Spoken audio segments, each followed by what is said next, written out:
Udah mulai.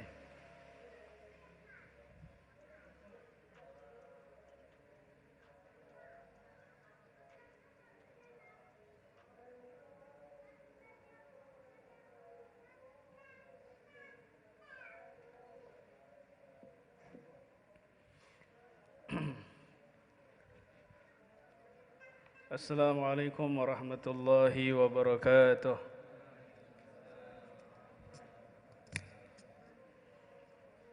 Alhamdulillahilladzi hadana li hadza wa ma kunna linahtadiya laula an hadana Allah. Allahumma salli ala sayyidina Muhammadin nurika sari wa madadikal jari wa jama'ani bi fi kulli atwari wa ala alihi wa sahbihi wa sallim. Rabbi israh li sadri wa yassir li amri wahlul 'uqdatam min lisani yafqahu qawli. Rabbana afriq 'alaina sabran tawaffana muslimin. Menyambung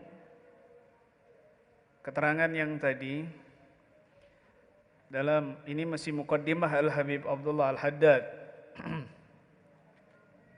Tapi muqaddimah beliau penuh dengan ilmu. Belum masuk fasal.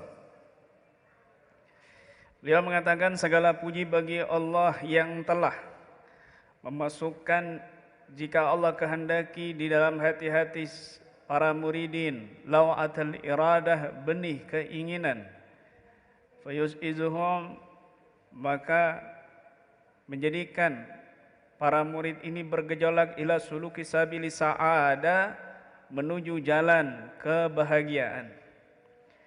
Tadi kita sudah jelaskan iradah, keinginan seorang hamba ini dalam istilah ahli tasawuf itu disebut dengan warid atau khatir. Cuma ringkasnya itu warid, bisikan di dalam hati yang datang di dalam hati ini bersifat ajakan kebaikan, itu disebut warid, jamannya waridat. Bisikan yang datang di hati yang sifatnya mengajak keburukan itu disebut khatir.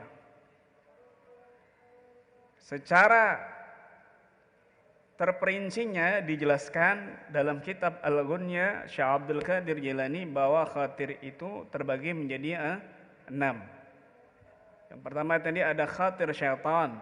Ciri-cirinya dia senantiasa mengajak untuk kemaksiatan, mengajak untuk kemalasan, berbuat dosa, syirik, durhaka kepada Allah. Itu bisikan-bisikan setan. Kemudian ada khatirun nafas, khatirun nafsi. Lintasan nafsu itu mengajak kepada hal-hal yang syahwat sifatnya, atau hal-hal yang mubahat, yang enak-enak, bersifat mubah atau yang haram, gitu ya, tapi dalam lingkup syahwat. Mubadir di dalam makan, berpakaian, ini syahwat, khatirun nafas. Kemudian ada khatirul ruh dan khatir malak, ini sama. Khatirul ruh dan malak ini bisikannya sama, menyatu dia, mengajak kepada kebaikan, ketaatan. Kemudian ada khatirul akal. Nah, khatir akal inilah yang menjadi wasit. Kamu mau milih yang mana ini? Dengan akal kamu bisa memandang. Ketika akal ini sudah dihiasi dengan ilmunya, ya, kamu akan bisa membedakan. Ketika akal ini dihiasi dengan ilmu, kamu bisa membedakan mana bisikan yang malaikat, mana bisikan yang setan, mana bisikan yang nafsu. Tinggal tergantung mujahadahnya.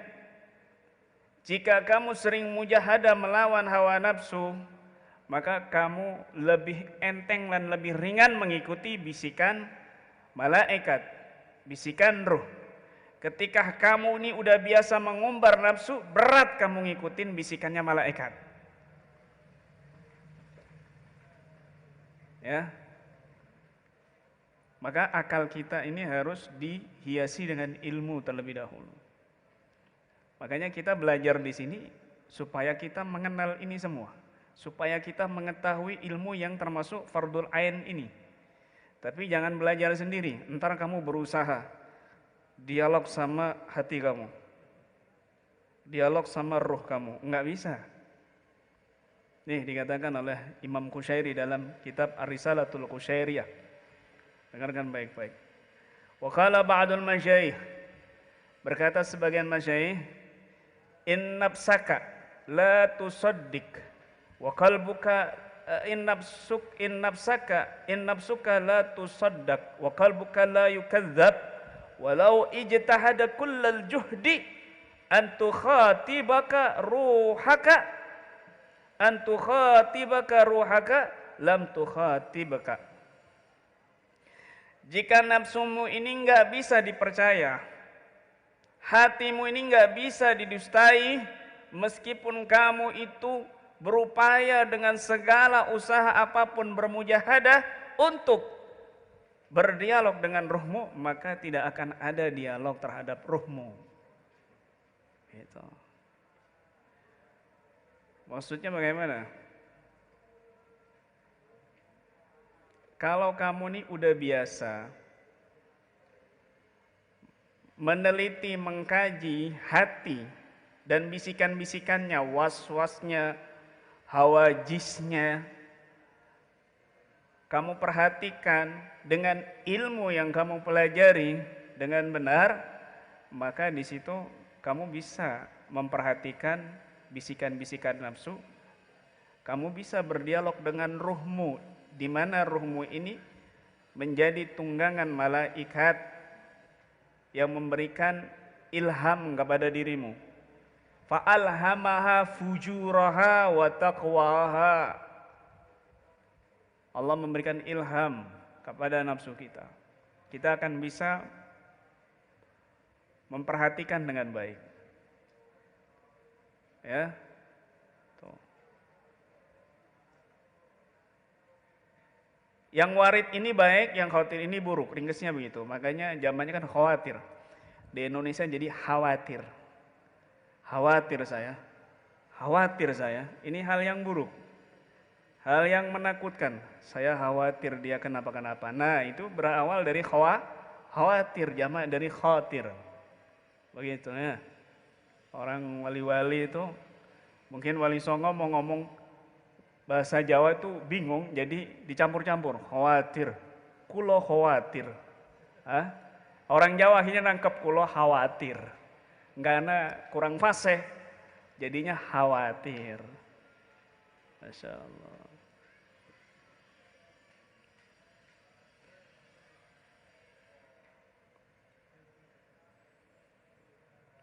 Makanya di dalam kitab Ar-Risalatul Qushairiyah tentang bab al-khawatir halaman 190 dalam cetakan Al-Maktabah atau Fikiyah, al-khawatir, bab khawatir. Al-khawatir khitabun yaridu 'ala dhamair. Khawatir itu dialog yang muncul di batin-batin seseorang, yang muncul dalam batin manusia. Jadi di dalam ini ada dialog. Bahkan pernah praktisi-praktisi kami yang dulunya pasien, yang portal gaibnya itu udah jebol, habis. Artinya dia kesurupan parah. Kesurupan parah tapi hatinya ini nggak ada hubud dunia.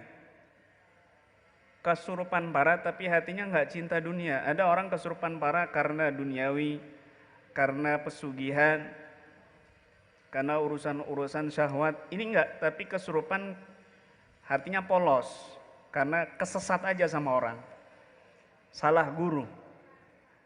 Bisa nyata ini. Salah guru dia.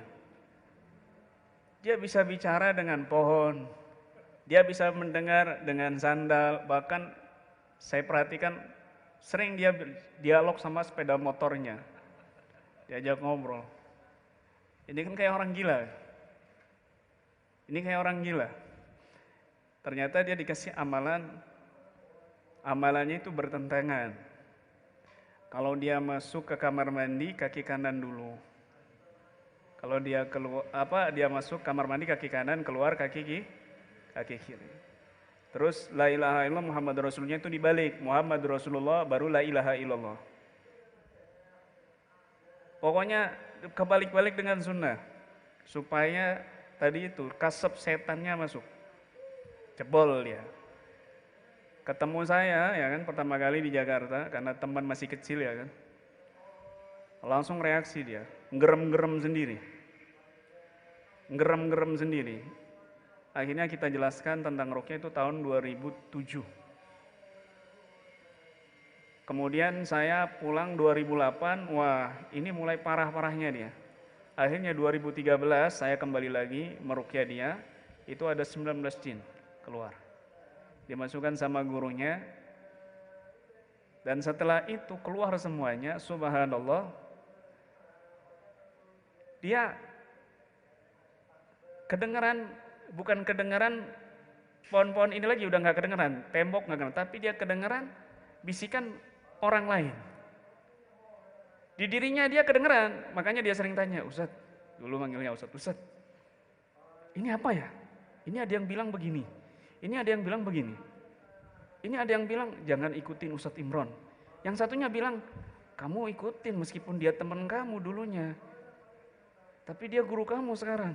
Ini yang mana nih yang saya harus ikutin ini? Kita bimbing terus itu bertahun-tahun. Sampai-sampai pernah dia, ada anak kecil 2, lagi main. Tiba-tiba, Ustaz, kenapa? Itu lihat. Kenapa? Ini, kata dia, ini, kenapa? Masa yang satunya, di itunya ada yang bilang, ini mainanku dulu. Yang satunya, enggak, ini aku dulu. Ini, kok gitu? Ada yang menghasut. Udah, biarin aja. Enggak lama, mungkin 5 menit terjadi seperti itu. Berantem, ini milik saya, ini. Akhirnya dia capek, bahkan dia bisa mendengar khawatir di dada saya. Lintasan-lintasan hati di dada saya, waduh bahaya ini kalau saya kepingin poligami ketahuan kan. Bisikan hati ini, waduh macam-macam, wah. Ya kan, bisa bahaya. Akhirnya kita ruqyah lagi, kita tutup lagi. Subhanallah sudah. Ya, ada loh orang-orang yang kayak itu banyak. Banyak. Dan ini kalau nggak dapat bimbingan bahaya sekali. Kalau tidak dapat bimbingan bahaya sekali, dia akan mengikuti bisikan-bisikan di hatinya ini. Yang ternyata itu bisikan setan, nafsu. Ini lebih kuat, karena dia nggak ada bimbingan. Bisikan nafsu, bisikan setan, lebih kuat ini. Dia nggak ada ilmu juga, akalnya. Malaikat ilhamnya kalah. Malaikat ilhamnya kalah. Ini subhanallah, ini nggak bisa diruqyah ya. Ini namanya qarin. Kalau dari setan itu qarin, kalau dari malaikat ya sama qarin. Ma minkum min ahadin illa waqad ukila bihi qarinuhum dan syaitan wa qarinuhu minal malaika, kata Nabi SAW. Tidaklah seseorang di antara kalian lahir kecuali Allah wakilkan baginya qarin dari malaikat dan qarin bagi setan, yang tugasnya masing-masing. Yang malaikat ngasih ilham kebaikan, yang setan ngasih bisikan-bisikan kejahatan. Inilah yang dinamakan dengan khatir. Khatir dan warid. Kalau dari malaikat, warid. Dari ruh, warid. Kalau dari setan dan sebagainya, waswas. Itu disebut khatir. Singkatnya begitu. Singkatnya di Ihya Ulumuddin Imam Ghazali sama dengan Al-Ghunyah. Cuma Imam Ghazali lebih ringkas lagi menjadi 4. Kalau Syekh Abdul Qadir Jilani lebih detail lagi jadi 6. Kalau kita ya 2 itu, warid dan khatir. Warid dan khatir.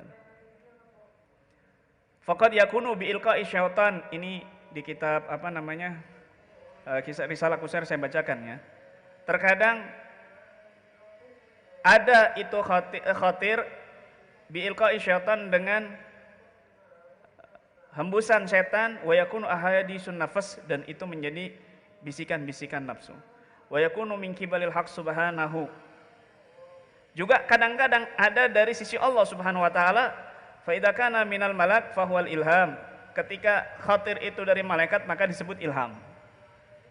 Ya, wa idza kana min kibalin nafas, Qila lahul hawajis. Kalau bisikan itu khatirun nafas, maka itu disebut al-hawajis. Al-hawajis. Ini istilah-istilah rumusannya tasawuf yang perlu kita pahami. Biar nggak bingung belajar ilmu tasawuf nanti. Biar nggak keliru. Ya. Wa idza kana min qibli syaitan fawal waswas. Kalau itu dari setan maka itu menjadi waswas namanya. Wa idza kana min qibli subhanahu wa ta'ala wa ilqahi fil qalb. Kalau itu dari sisi Allah dan memasukkannya ke dalam hati fa wa khatir haq, maka itu namanya khatir haq. Khatir haq. Makanya kadang-kadang orang-orang itu yang portal-portalnya kebuka seperti itu, kemudian dia mendengar bisikan-bisikan itu, maka kadang-kadang dalam kondisi dia setengah sadar, setengah tidak, itu terjadi gejolak-gejolak batinnya dia seolah-olah itu dia mengalaminya. Datang di situ Syekh Abdul Qadir Jailani. Datang di situ seorang nabi, wah kadang-kadang Nabi Muhammad. Ya, ini orang psikologi bilang skizofrenia. Wah, ini Nabi Fulan datang ke rumahku, Nabi Fulan datang ke rumahku, Nabi Fulan datang ke rumah wali Fulan datang ke rumahku. Gini-gini, minta pamit. Sowan ke saya minta izin mau dakwah. Keren. Hati-hati ya. Itu pasti portalnya kebuka. Portal gaibnya. Bahaya orang yang seperti itu. Kalau sudah kuat di situ, itu udah ketutup. Udah ketutup itu. Lihat ya.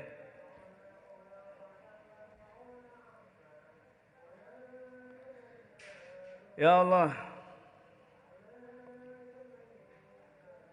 Maka kita harus ada bimbingan biar dapat ilmunya.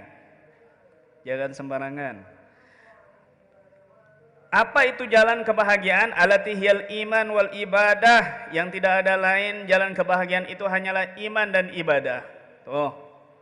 Kebahagiaan itu enggak ada lain, cuma iman dan ibadah. Iman dan ibadah ketika kamu mendapatkan cipratan cahaya di hatimu yang menjadikan hatimu bergejolak untuk dekat sama Allah, untuk sampai kepada Allah, maka di situ kamu akan diarahkan jalan menuju kebahagiaan yang muaranya iman dan ibadah. Udah itu aja. Iman dan ibadah. Penuh dengan iman dan penuh dengan ibadah, itu jalan kebahagiaan. Punya harta melimpah tapi dia iman nggak ada, tipis, ibadah juga tipis. Ini bukan kebahagiaan. Punya harta banyak tapi iman tipis, ibadah juga nipis. Ini bukan kebahagiaan. Ya, jadi kebahagiaan itu tidak ada lain iman dan ibadah. Perhatikan Habibullah Haddad, dari kecilnya beliau dikasih ujian buta matanya umur 3 tahun, tapi enggak meruntuhkan semangat beliau. Makanya beliau dengan kitab Adab Sulukul Murid ini kenapa kita enggak yakin? Penulisnya aja kayak gitu dari kecil. Belum balik tapi ibadahnya luar biasa. Semangat menuju kepada Allah, yang dicari enggak ada lain. Yang dicari cuma ibadah-ibadah, ta'lim-ta'lim, majlis-majlis.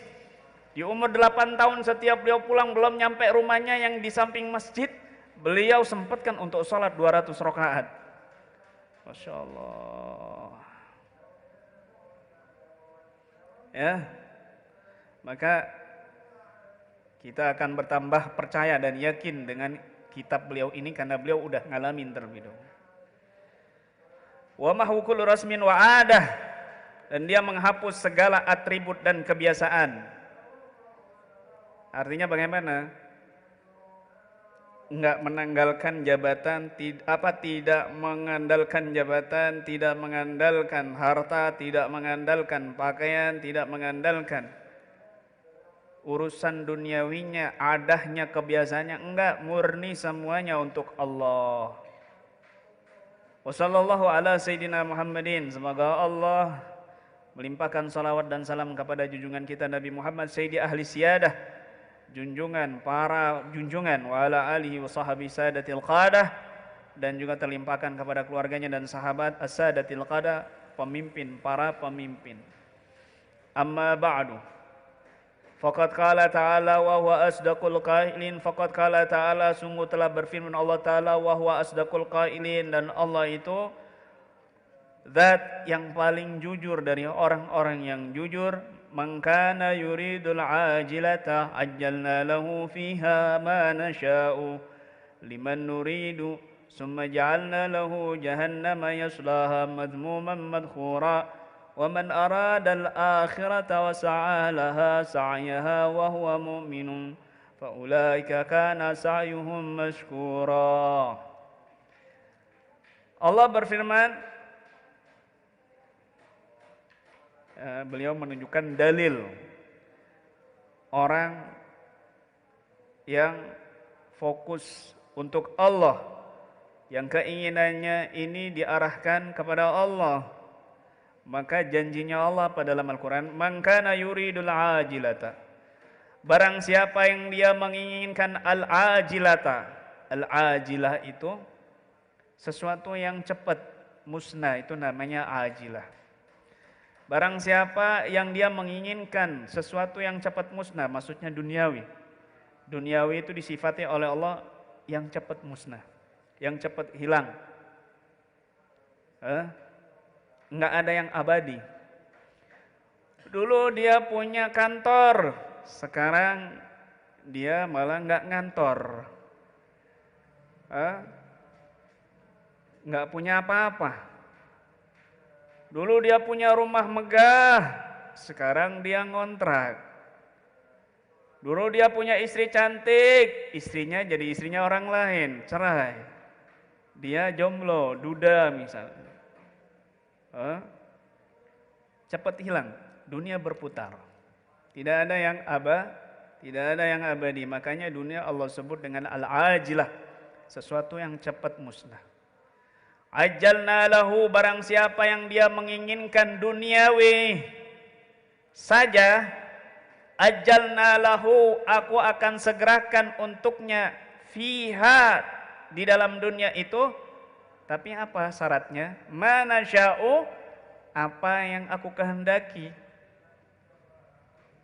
Itu pun liman nuridu, bagi orang yang aku kehendaki. Nih, perhatikan baik-baik ayat Allah, subhanallah.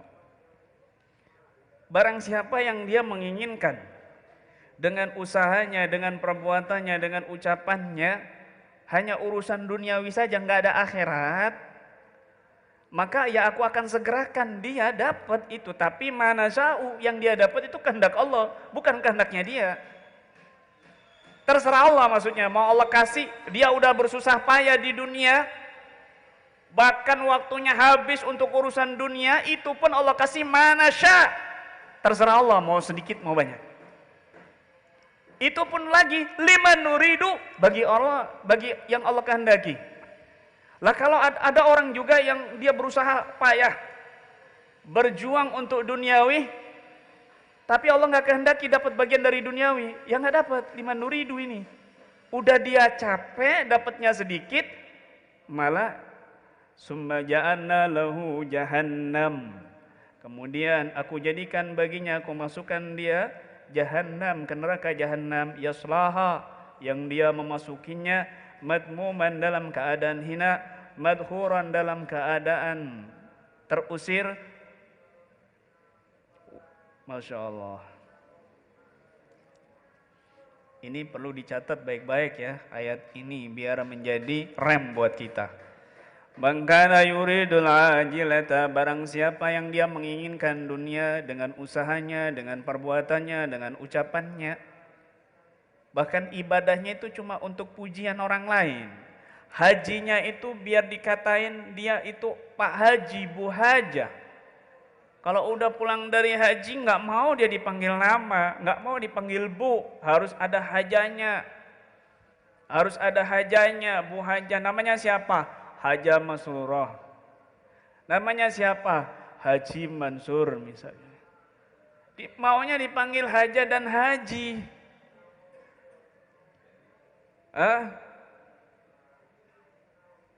Ya Allah.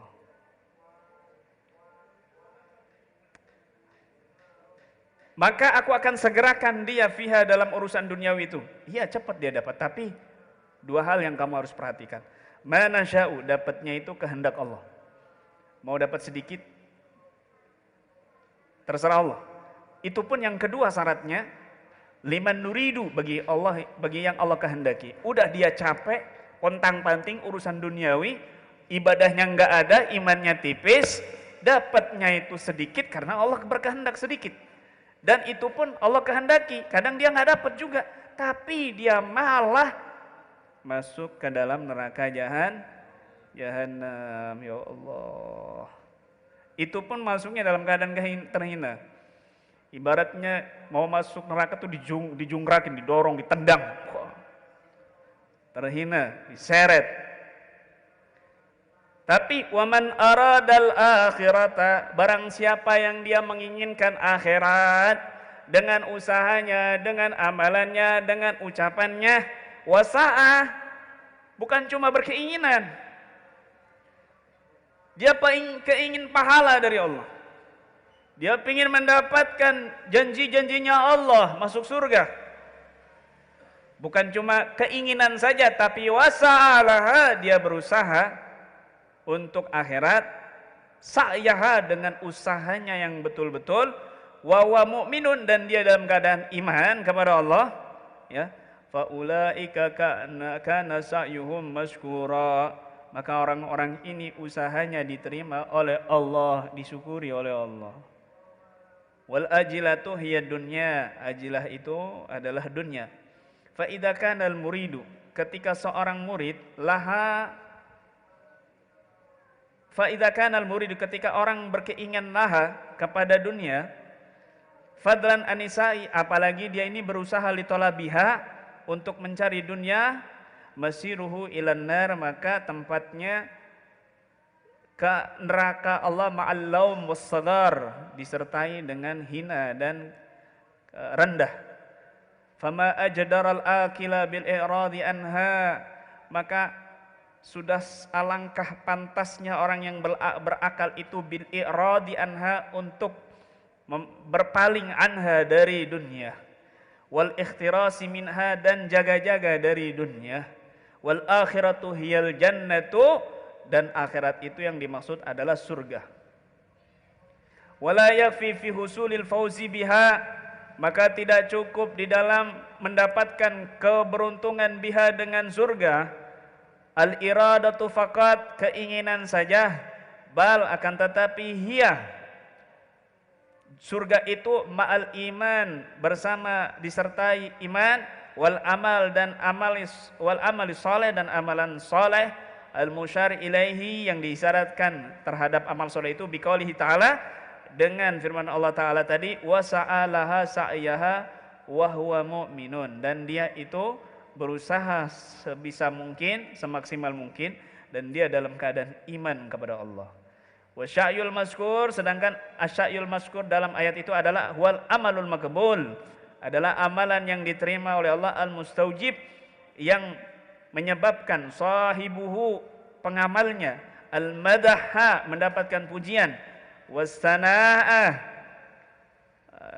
dan juga pujian, wasawabal azima, dan pahala yang besar, alladzi la yanqadiya, yang tidak terputus, alladzi la yanqadi, yang tidak terputus, wala yafna, dan tidak musnah, bifadlillahi wa rahmatihi, dengan keutamaan Allah dan rahmatnya.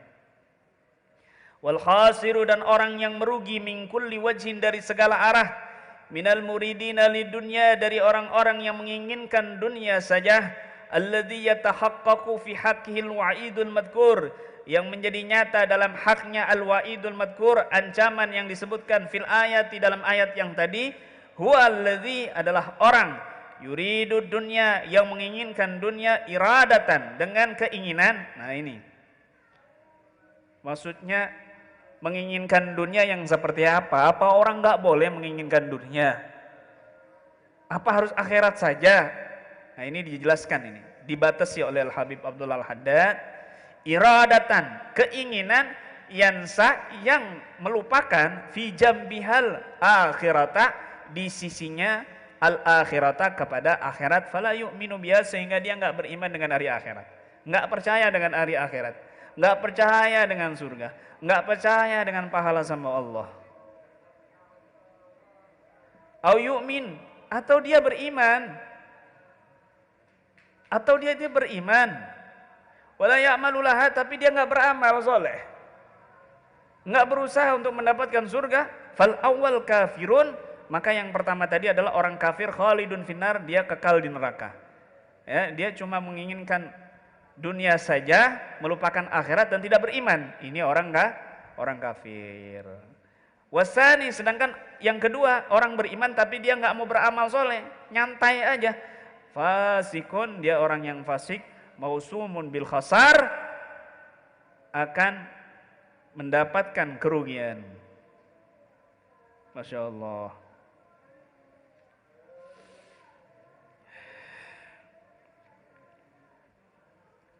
Jadi kebahagiaan itu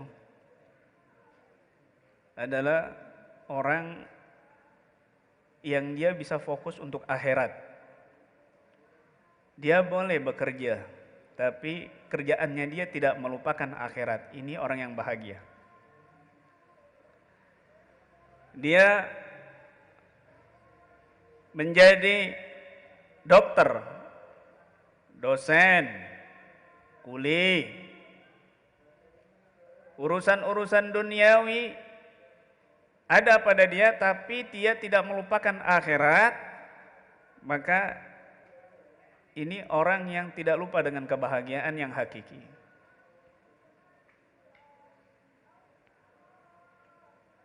Itulah orang yang tahu maknanya kebahagiaan yang sesungguhnya.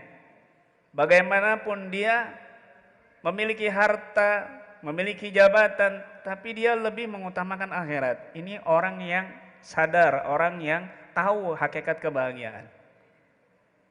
Tapi ketika dia berusaha untuk mencari kebahagiaan dengan harta, dengan jabatan, sampai terbengkalai akhiratnya, padahal dia orang beriman, padahal dia orang Islam, maka dia telah tertipu dengan duniawi, dia nggak tahu hakikat kebahagiaan yang hakiki.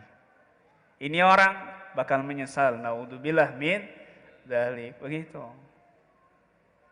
Makanya mudah-mudahan kita ini di malam ini yang ngaji adalah digolongkan oleh Allah, mudah-mudahan termasuk orang yang Allah takdirkan untuk mencari kebahagiaan yang hakiki. Amin ya rabbal alamin. Masya Allah.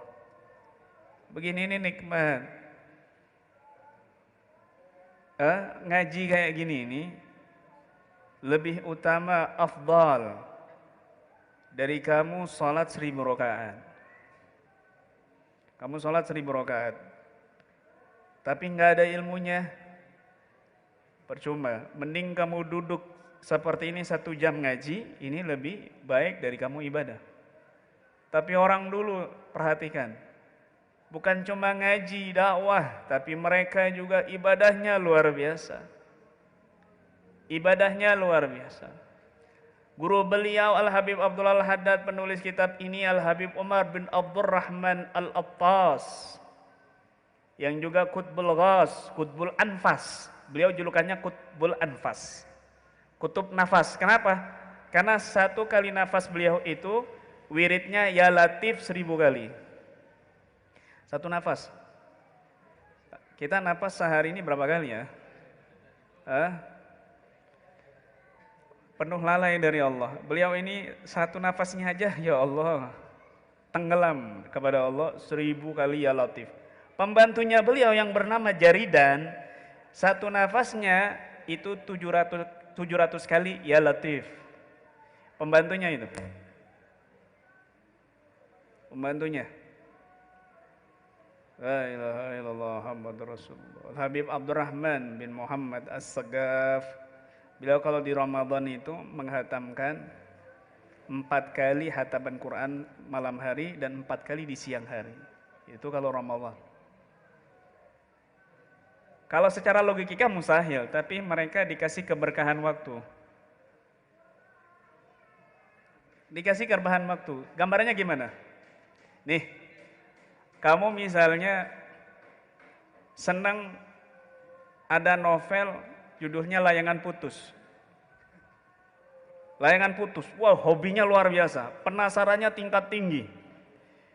Itu satu novel paling 1 jam kamu habis. Penasaran dengan episode berikutnya. Kalau ada episode berikutnya kamu beli, malam itu juga habis juga. Kalau ada 8 episode kamu beli semuanya, bisa-bisa subuh kamu hatamkan 8 episode. Tebel bukunya itu. Begitu. Saking nikmatnya dia. Ini orang-orang nikmat baca Quran. Sampai Al-Habib Abdullah bin Husain bin Tahir, beliau nggak mau baca Quran di siang hari. Kenapa? Ditanya, kamu kok saya lihat baca Quran kok di malam hari? Kok siang nggak pernah baca Quran? Kenapa? Di bulan Ramadan ini. Aku kalau baca Quran itu bibirku tuh nikmat banget, manis. Kalau di siang hari kau baca Quran terasa nikmat, enak, manis, takut batal puasaku. Subhanallah. Itu orang-orang dulu, Pak. Kita baca Quran baru 1 lembar.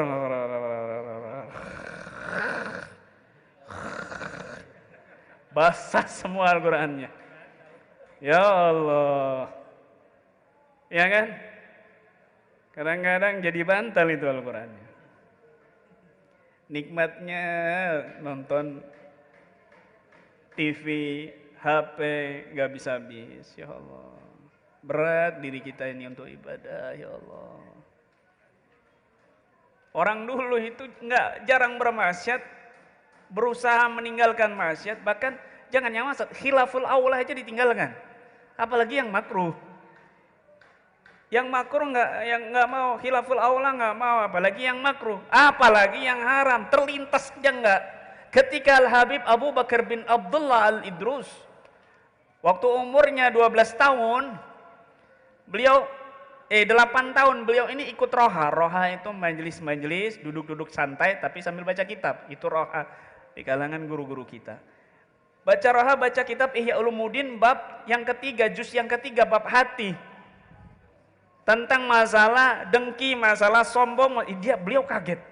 Astagfirullahaladzim, astagfirullahaladzim, astagfirullahaladzim. Apa ada orang yang kayak gini? Ya Allah, astagfirullahaladzim. Istighfar terus dia baca Ihya. Akhirnya dia tutup kitab Ihya. Kenapa? Dari kecil dididik sama abahnya itu nggak ada orang-orang sifatnya buruk, nggak. Sampai Abdullah, kamu sekarang pergi keluar. Abu Bakar, abahnya Abdullah. Abu Bakar, kamu pergi ke rumah cari orang yang lebih hina dari kamu ya. Siap abah. Jangan pulang kecuali kamu sudah bawa dia. Orang yang paling hina menurut kamu. Siap abah. Dia cari. Baru keluar rumah. Dia kelihatan orang tua. Ini nih banyak dosa nih, umurnya panjang nih. Ini udah banyak ngalamin semua maksiat nih. Kalau saya kan masih muda, masih kecil, belum balik. Dikit dosaku, nih. Tiba-tiba dia terlintas. Nah inilah waridnya datang, ilhamnya datang. Malaikatnya dia lebih jelas, terang, karena udah dihiasi dengan ilmu. Hei Abu Bakar, kamu memang masih muda, sedikit ibadah kamu. Itu orang tua, ibadahnya lebih banyak, sholatnya lebih banyak, puasanya lebih banyak daripada kamu. Dia lebih mulia daripada kamu. Oh ya Allah, istighfar. Ketemu lagi, nyari lagi dia ngelihat orang yang bermaksiat, istighfar terus. Astagfirullahaladzim, ya Allah, ya Allah, ya Allah, ya Allah, jangan aku seperti dia, ya Allah. Ini nih orang yang lebih hina dariku. Mau diparanin orang ini, mau dibawa ke rumahnya, langsung ada waridnya datang di sini. Ya Allah. Iya, dia orang bermaksiat, tapi dia nggak punya ilmu. Nggak punya ilmu, adabnya nggak dilipat gandakan. Aku orang berilmu, diajarkan oleh abahku, oleh guru-guruku. Ilmu untuk tidak melakukan hal yang seperti itu. Aku tahu itu haram. Mungkin dia nggak ada ilmu, dia nggak tahu kalau itu haram. Kalau aku mati, melakukan hal yang buruk, aku dilipat gandakan sisaanku. Kalau dia, karena dia nggak berilmu, ya ringan. Berarti dia masih lebih mulia daripada aku. Subhanallah. Terakhir, dia ketemu anjing. Nah, anjing ini nih, asuh ini. Ya, asuh ini ya. Kalau bahasa militer, njir. Njir. Njir ini, ya. Ini nih, hina ini. Najis. Manusia suci. Nggak ada lain dah, udah. Mau dibawa ini anjing ke rumahnya dia, ke hadapan bapaknya, ingat. Warisnya datang ini. Yang ilmunya sudah ada sebelumnya, dipelajari bahwa anjing, binatang-binatang nanti di akhirat setelah hukum-hukum, saling balas-membalas, udah jadi tanah, aman gak masuk neraka. Lah aku, kalau aku nanti banyak dosa, dimasukkan ke neraka, lebih baik tanah daripada aku masuk neraka. Berarti anjing lebih mulia dari aku. Waduh, dia putus asa, pulang dia. Abah, lo mana nak? Makhluk yang lebih hina dari kamu? Nggak ada, Abah. Nggak ada, aku orang yang paling hina sedunia ini, ya Allah, Abah. Oh, udah nak, kamu nggak boleh di rumah ini, nggak boleh ada dua wali di sini. Kamu mondok nak. Ini masih kecil loh, belum balik. Al-Habib Abu Bakar bin Abdullah Al-Idrus. Yang beliau ini megah pakaiannya, kendaraannya. Kalau datang itu kayak, waduh, kayak presiden. Tapi beliau mengatakan, takbilu yadi, mencium tanganku, kalatmi wajhi, seperti menampar wajahku.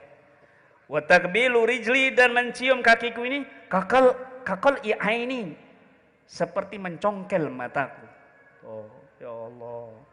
Udah wali kutub, ilmunya tinggi, rendah hatinya luar biasa, masih mengatakan seperti itu. Cium tanganku ini seperti menampar wajahku. Mencium kakiku seperti mencongkel mataku. Sekarang Masya Allah, baru ikut pelatihan pemula lanjutan, terus baru nanganin pasien sembuh satu, orang datang udah ditawarin tangannya. Keren. Aku wali sudah ya. Ya Allah. Itu orang-orang dulu seperti itu. Ya. La ilaha illallah Muhammad Rasulullah.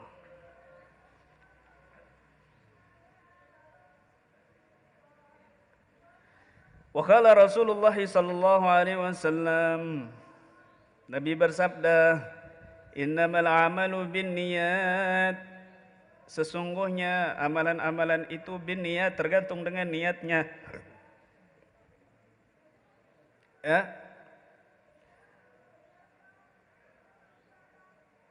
Amalan ini sah dan tidak sahnya itu tergantung dengan niat.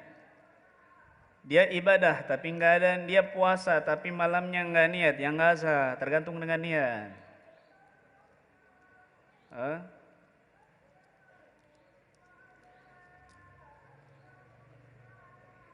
Tapi kemaksiatan tidak bisa diniati kebaikan. Saya ini nyolong-nyolong ke orang-orang ini, korupsi dan sebagainya, itu niat saya itu buat bisa pergi haji, ya nggak bisa. Biar bisa umroh, saya korupsi, ya nggak bisa. Niat yang buruk tidak bisa, amalan yang baik tidak bisa dengan amalan yang baik tidak bisa diniatkan dengan niat yang buruk. Gitu. Wa innama likulli imri'in ma nawah, dan sesungguhnya orang itu diberi pahala dan diberi dosa itu manawa, tergantung niatnya. Faman kana hijratuhu, barang siapa yang hijrahnya ilallah wa rasuli, kepada Allah dan Rasulnya, fa hijratuhu ilallah wa rasuli, maka hijrahnya kembali kepada Allah dan Rasulnya. Faman kanat hijratuhu ila dunya, barang siapa yang hijrahnya untuk dunia, yusibuha, dia akan mendapatkan itu dunia, awim ra'atin, atau niatnya untuk perempuan, yang kihuha, dia akan menikahinya, fa hijrah, yang akan dia nikahinya, fahijratu ila ma hajara ilaih, maka hijrahnya itu niatnya itu kepada apa yang dia hijrahkan. Akhbar sallallahu alaihi wasallam, Nabi SAW memberikan kabar kepada kita, annahu, sesungguhnya la amala, tidak ada perbuatan, tidak ada amalan illa an niyatin, kecuali itu dari niat. Wa annal insana, dan sesungguhnya manusia itu bihasabi ma nawa, dengan tergantung apa yang dia niatkan, yusabu, dia akan diberikan pahala, wa yujza, dan dia akan diberi balasan. In khairan, jika niatnya baik, fa khairun, maka itu baik. Wa in syarran, jika niatnya itu buruk, fa syarrun, maka dia akan dapat keburukan. Faman hasunat niyatuhu, barang siapa yang baik niatnya, hasuna amaluhu, maka akan baik amalannya, la mahalatah, itu sudah pasti. Waman khabusat, barang siapa yang buruk niyatuhu, niatnya, khabusa amaluhu, maka buruk amalannya, la mahalata, itu sudah pasti. Wa in kana fi surati thayyiban, meskipun dalam zahirnya itu dia baik, kalladzi ya'malu shalihat, seperti orang yang beramal soleh, tasannu'an lil makhlukin, tapi ingin mendapat pujian mendapatkan pujian kepada makhluk. Ya Allah.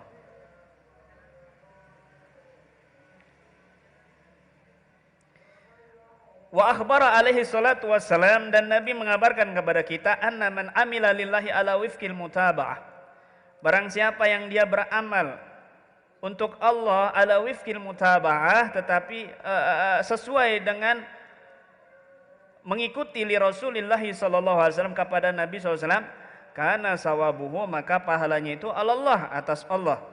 Wa kana munqalabuhu, dan tempat kembalinya ila ridwanillah wa jannatih, kepada ridha Allah dan surganya Allah.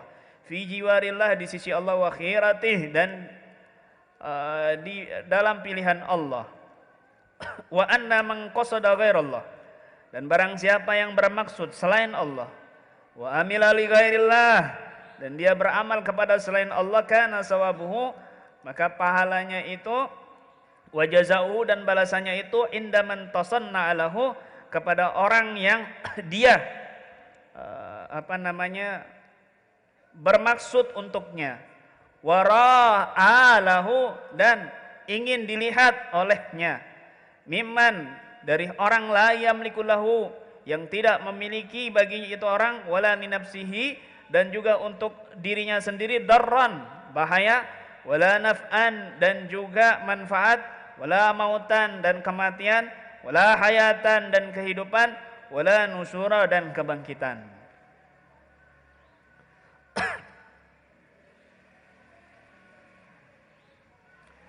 Hadis ini menjadi dasar di dalam kita beragama kepada Allah dan Rasulnya. Untuk Allah dan Rasulnya, bahwa semua amalan itu tergantung dengan niat. Dan dia mendapat pahala, mendapat balasan baik dan buruk, itu tergantung niatnya. Kalau niatnya itu baik, maka otomatis amalannya baik. Kalau niatnya buruk, maka otomatis amalannya itu buruk. Meskipun dalam bentuknya itu bagus, seperti orang yang sholat atau dia sedekah tapi ingin dipuji oleh orang lain. Dohirnya bagus, sedekah, tapi niatnya dia kepingin dipuji oleh orang lain, maka ini buruk. Maka ini buruk. Masya Allah. Ada hadis mengatakan, sesungguhnya yang pertama kali masuk neraka itu adalah ulama. Awalu man yadkhulun nar al-ulama. Fayugifu baina yadillah. Dia diberhentikan di hadapan Allah. Ya abdi, ditanya sama Allah, hai hambaku, mada sana'ta, apa yang kamu lakukan? Ya Rabb, aku belajar untukmu dan aku mengajar juga untukmu. Kata Allah, kadzibta, bohong kamu. Bohong. Kamu belajar hanya untuk dikatakan kamu alim. Kamu mengajar hanya untuk dikatakan kamu pengajar. Kamu muallim. Bohong. Akhirnya dilempar dia ke neraka. Masya Allah. Na'udzubillah min dzalik. dihadapkan lagi kepada Allah orang yang ahli sedekah. Ya abdi, madza sana'ta bi amwalik? Hambaku, apa yang kau lakukan dengan hartamu? Ya Rabb, aku bersedekah untukmu dan aku mentasarrufkan hartaku di jalanmu ya Allah. Kata Allah, kadzibta, bohong kamu wahai hambaku. Kamu ini bersedekah hanya untuk dikatakan kamu ini orang yang ahli sedekah, kamu ini orang yang dermawan, kamu ini orang yang Masya Allah sosialnya untuk masyarakat dalam hartamu. Bohong kamu, masuk neraka, dilempar ke neraka. Kemudian ada orang yang mati syahid. Rombongan yang mati syahid didatangkan, dihadapkan kepada Allah. Ditanya satu-satu sama Allah, madza sana'ta ya abdi? Apa yang kau lakukan wahai hambaku, yang sudah kau lakukan wahai hambaku di dunia? Maka hamba ini mengatakan, ya Allah, aku berjihad, berperang untukmu dan aku mati syahid di jalanmu.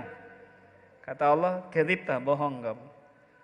Kamu berperang hanya untuk dikatakan kamu ini pemberani, dan kamu mati syahid untuk dikatakan kamu orang yang syahid, syuhada, masuk ke neraka. Masya Allah.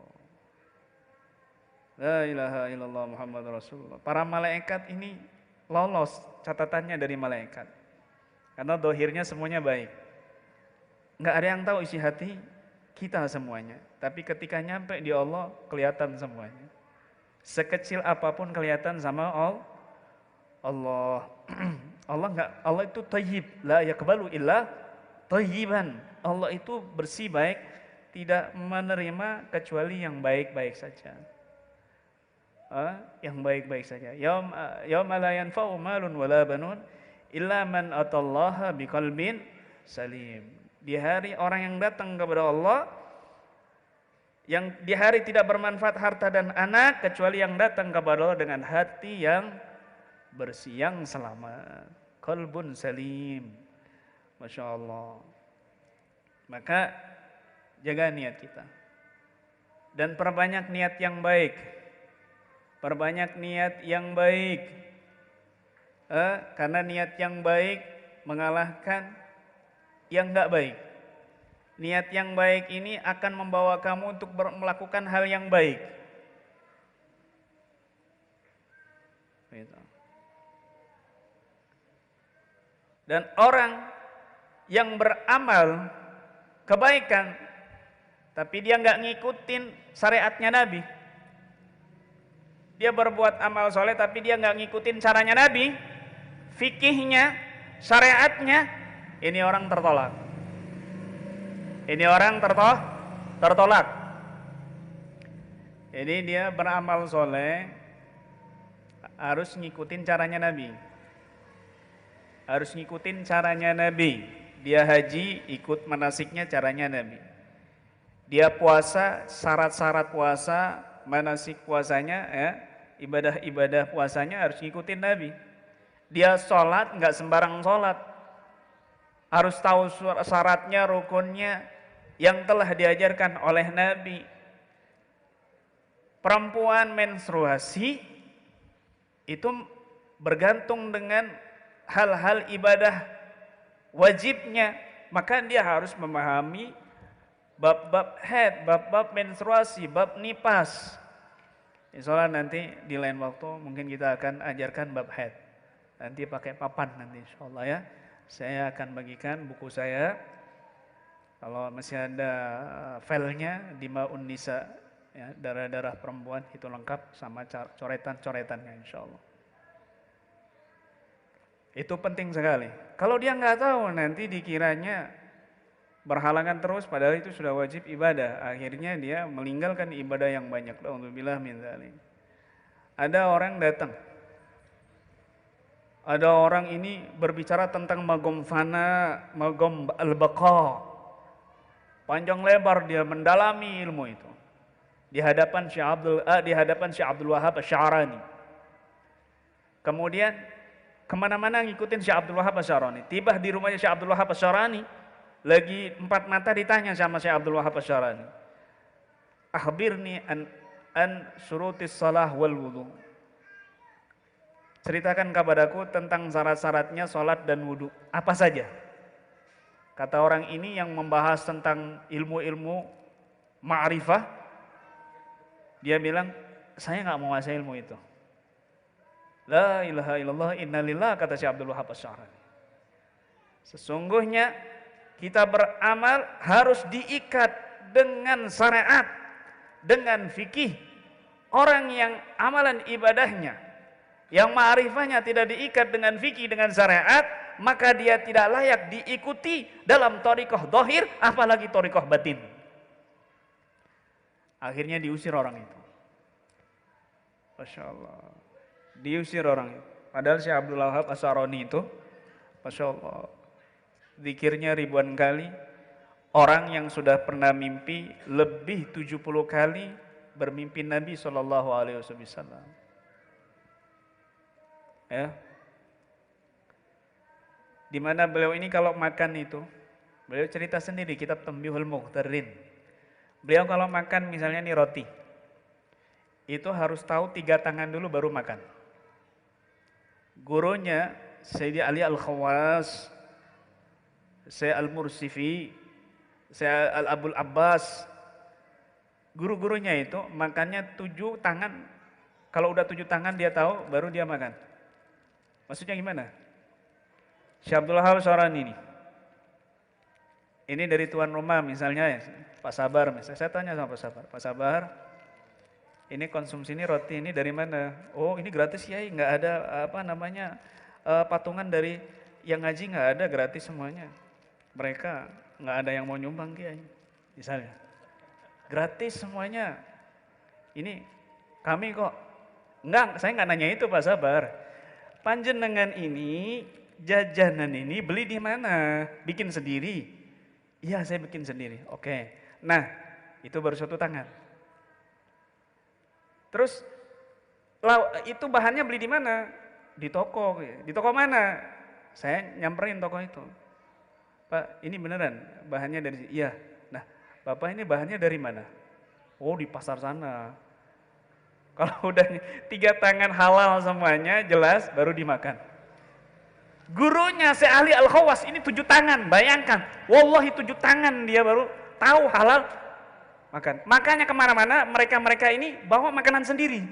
Walimah, nikah apa, nggak mau makan di orang lain, dia bawa makanan sendiri, minum sendiri. Sufyan Al-Tsauri di antaranya. Kalau sekarang nunjuk 3 tangan, 1 tangan, mati kamu. Nggak makan-makan, nggak peduli. Pokoknya iki mie bakso ya halal ya, pokoknya enak.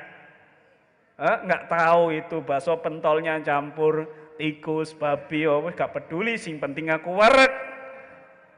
Ini kita Pak, ya Allah, gimana nggak makbul doanya mereka?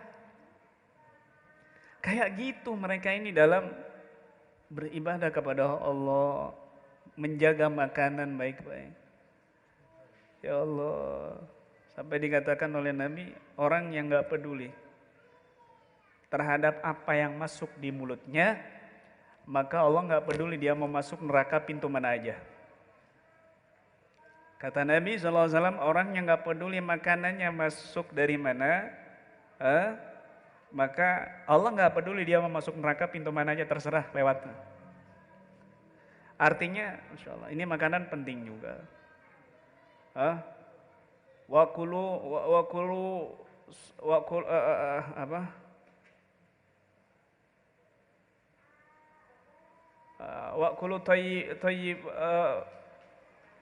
Wakulu thayyibati min rizqikum waskurulah. Dalam ayat yang lain, wa'malu salihan. Makanlah makanan yang baik, yang halal, dan beramallah soleh. Allah mengakhiri makanan yang baik dengan amalan soleh. Artinya ketika dia makan yang baik, otomatis dia akan beribadah semangat. Makanya ketika kita ini kok ibadah kita ini kok malas. Salah satu faktor yang paling kuat, kita ini banyak makan makanan haram. Coba kamu perhatikan. Kita puasa nih, puasa nggak makan. seharian. Enteng nggak badan? Ini aja paling udah turun 10 kilo. Wildan, ya, bercahaya dia. Ada tanda sujud di keningnya. Ya, tarawihnya nggak bolong sampai hitam. Berkurang, ringan ini badan. Itu baru Allah ajarkan. Bareng-bareng kita melakukan ibadah puasa, menahan dari makanan-makanan semau kita. Itu hal yang mubah. Itu hal yang mubah. Kita menahan dari makanan-makanan seharian. Lihat, Allah entengkan tubuh kamu. Lihat, jalannya udah mulai enak. Yang tadi sakit-sakitan, Masya Allah badan ringan. Dibersihkan ini. Ya Allah, itu sebulan itu. Kalau benar-benar kamu lakukan ini, wah, keluar jadi Qutbul Ghais kamu. Ya, dari Gus jadi Gus. Ya. Apalagi kalau kita menahan diri dari yang haram. Allah. Lebih ringan lagi, ini roh ini pingin terbang rasanya itu. Roh ini pingin terbang ke Allah, ke Rasulullah. Kalau kita betul-betul menjaga dari makanan yang haram. Masya Allah. Sampai segitunya orang-orang soleh terdahulu. Sampai dikatakan sekarang ini nggak ada yang halal kecuali satu. Makanan, minuman ini nggak ada yang halal kecuali satu. Apa itu? Air hujan yang jatuh dan kamu minum langsung tanpa kamu tadai. Bukan dari genteng. Kalau di genteng bisa jadi gentengnya itu hasil orang korupsi. Tapi air hujan yang kamu langsung tadai di mulut kamu, itu halal thayyiban itu. Betul-betul halal itu. Sampai segitunya ya. Tapi kalau kita ini di zaman sekarang ini mau nerapkan seperti itu, jangan hidup di dunia kamu, di Pluto. Ya sulit kalau kayak gitu, nggak bisa hidup. Tapi setidaknya kita menjaga betul-betul dari yang haram yang kelihatan betul-betul. Kalau kita mau meneliti-neliti seperti mereka, waduh nggak bisa di zaman sekarang. Kalau ada orang yang seperti itu, wah mungkin 1-2. Ya mungkin 1-2. Ya Allah, makanya fenomena seperti itu yang kita perhatikan mustahil halal, mungkin subhat minimal. Kenapa kita enggak bantu dengan wasilah ibadah yang lain, sholawat, dzikir, istighfar, agar setidaknya ini menetralisir dari makanan-makanan yang sudah banyak masuk di dada kita, di hati kita, di perut kita, begitu. Ya Allah. Masya Allah.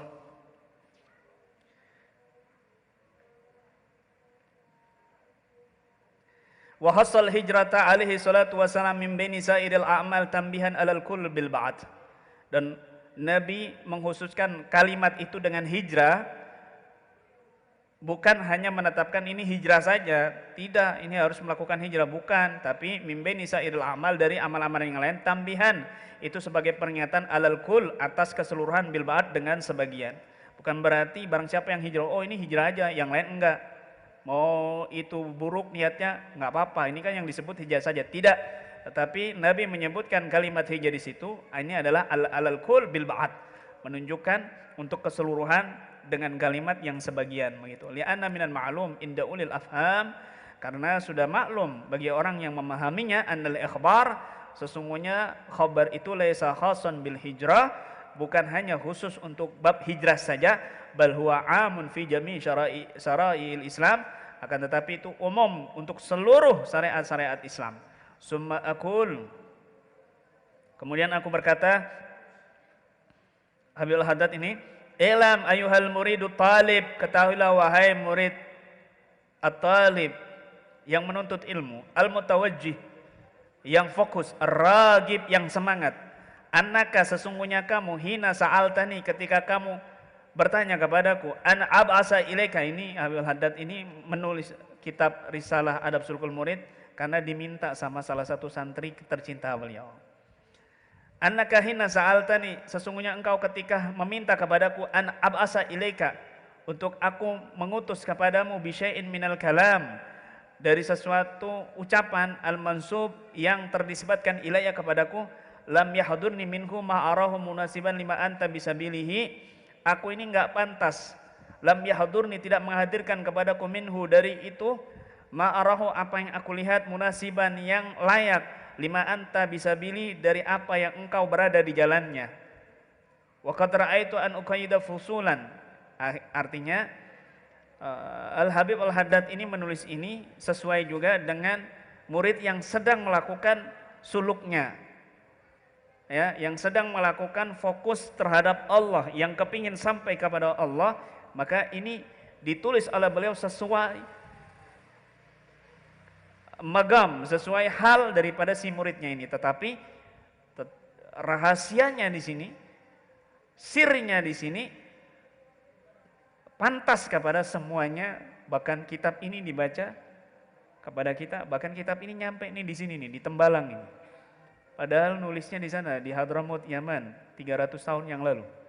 Beliau kan lahir di tahun 1044 Hijriah, 30 Safar, ya, sekitar 1600-an Masehi yang lalu, sekitar 1600 Masehi, di tahun 1044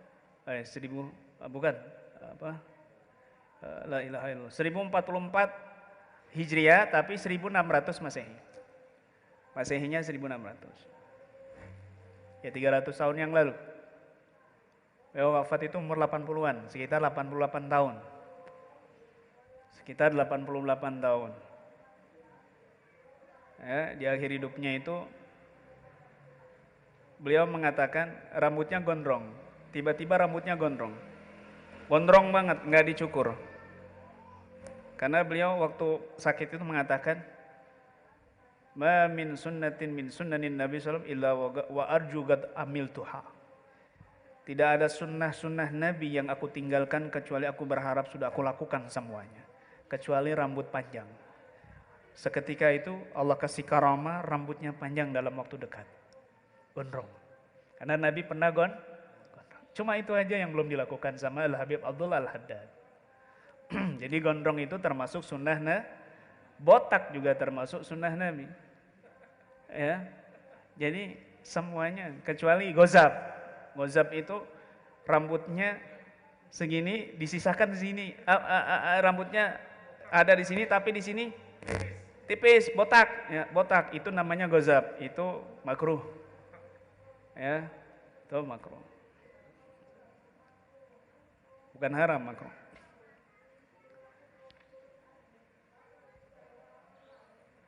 Wa qad ra'aitu an uqayyida fusulan wajizatan, maka aku melihatnya untuk aku merangkai fusulan beberapa fasal, wajizatan yang ringkas, tasamilu ala sa'in min adabil iradah, yang terdiri dari sesuatu dari adab-adab iradah. Bab adabul iradah, adabnya murid-murid, bi ibaratin salisatin, dengan ibarat-ibarat atau teks-teks yang mudah dipahami. Wallaha, dan hanya kepada Allah, as'alu, aku memohon, ayyan fa'ani, untuk memberikan aku manfaat, wa iyyaka, dan juga kamu, wasairal ikhwan, dan semua saudara-saudara, bima yuridu alayya, dengan bima yuriduhu alayya, dengan warid-warid yang datang kepadaku, min dalik, dari itu semua, wa yusiluhu ila mimma hunalik, dan menyampaikan kepadaku dari apa-apa yang ada di sana di kitab ini, fahuwa hasbi wa ni'mal wakil, maka Allah lah penolongku, wa ni'mal wakil, dan cukup bagiku sebagai wakilku. Wallahu a'lam bishawab. Besok pertemuan berikutnya adalah fasal inna i'lam anna awalat tariq. Ya, insyaallah mungkin sorenya 2 pasal ya. Kemudian nanti malamnya 2 pasal lagi. Kita ngejar ini bisa, harus puasa hatam, kalau enggak nanti kalau enggak nututin ya diambil di hari tidak hari Ahad, mungkin bisa ngejar waktu. Karena kemarin kan sebenarnya nyampe itu sakit, Masya Allah ya, sakit karena nggak bisa duduk lama karena ada infeksi saluran kencing. Jadinya itu keberangkat ke Kalsel kondisi sakit. Ini teman-teman tegang semua. Saya nganter kalian. Saya habis itu balik lagi. Nanti 3 hari berikutnya saya nyusul sama istri. Mereka tegang, ya Allah. Ini silat dah, ini acara pelatihan, bingung semuanya. Akhirnya kita sempat ke rumah sakit, ke Semarang, rumah sakit Islam ya. Rumah sakit Islam, kemudian karena rame nggak jadi. Terus ke UGD, saya lihat jam, wah ini nggak nutut ini kalau ke UGD, aman nanti pesawatnya angus semuanya. Akhirnya saya nganter, perjalanan ke bandara tidur, nyampe kondisi udah mendingan, ya udah berangkat sekalian. Itu pun masih sakit-sakit, ya nggak enak duduk. Kemudian akhirnya saya sempat WhatsApp, kalau salah itu, bahwa nanti pulang saya mau istirahat, nggak ada ta'lim. Ya nggak ada ta'lim, tapi usaha ketua kita yang luar biasa, yang memaksa-maksa dengan bahasa-bahasa indahnya, bahasa hipnonya, akhirnya saya terhipno. Ya. Akhirnya saya terhipno, Masya Allah, tapi terhipno dengan kesehatan. Alhamdulillah. Maka kita bisa kumpul di sini malam ini, dan insya Allah minggu depan dalam keadaan sehat walafiat, panjang umur insya Allah. Luar biasa kalau seandainya kita ngaji kitab ini Lailatul Qadar lewat, wah ini luar biasa ya, bukan cuma Lailah saja, tapi ada qadarnya ya. Ini Laila nggak diajak. Ini Laila nggak diajak, nunggu di pusat, Mansurnya yang diajak. Jadi nggak ada Laila malam ini ya. Tapi mudah-mudahan Lailatul Qadar kita dapat. Amin ya rabbal alamin. Sebelum kita akhiri, mungkin ada pertanyaan, monggo silakan. Mic satu lagi kasih. Oh yang mau bertanya silakan.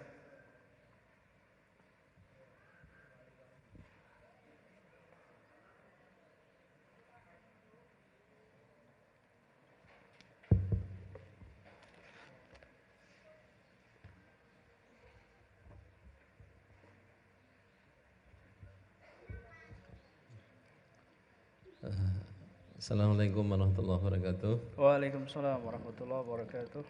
Mohon berkenan bertanya Mbah Yai. Ya, berkenan menjawab. Saya bertanya. Alhamdulillah. Pertanyaannya adalah, bila mana kita mendapati rasa khawatir atau sebaliknya pada saat kita melakukan kegiatan ibadah, dalam hal ini misal sholat Mbah Yai,